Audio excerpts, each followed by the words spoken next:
Why does PNG have an attitude problem? Let's take a deep dive and look at it from a PNG researcher's point of view. So why do Western societies think and act so differently from the rest of the world, especially Papua New Guinea? It's a question we've probably all considered at some point, especially here in Papua New Guinea, where community and clan are at the heart of everything we do, more or less.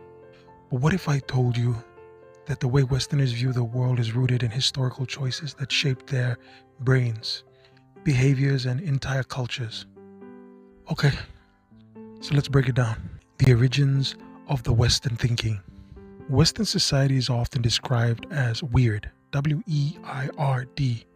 That stands for weird, educated, industrialized, rich, and developed.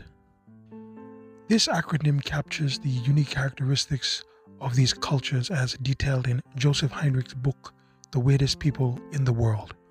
One fascinating observation is this: people from weird, W-E-I-R-D, societies are less effective at facial recognition. Why is that? This is because they use the right hemisphere of the brain for this task, while non-Western societies, like PNG, use both hemispheres.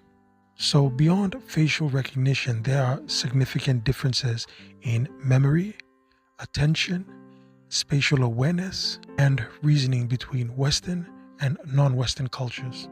The question is then, why? So, historical context.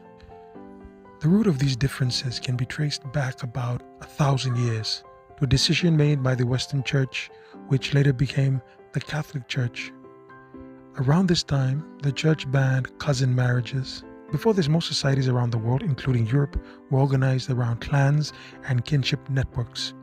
Your family wasn't just your parents and your siblings. Sound familiar? It included first, second, third, and even fourth cousins, all of whom were seen as just as close as brothers and sisters. Sound familiar? This structure created societies that prioritized obedience to authority, conformity, and nepotism. Everything revolved around the family and the clan. Kinship versus nuclear family structures. When the church banned cousin marriages, the nuclear family emerged. Instead of relying on an extended network of relatives, people became isolated into smaller family units, basically parents and their children, and that was it. This was a monumental shift. Nuclear families had to look beyond their clans to survive, forming relationships with strangers. This reliance on others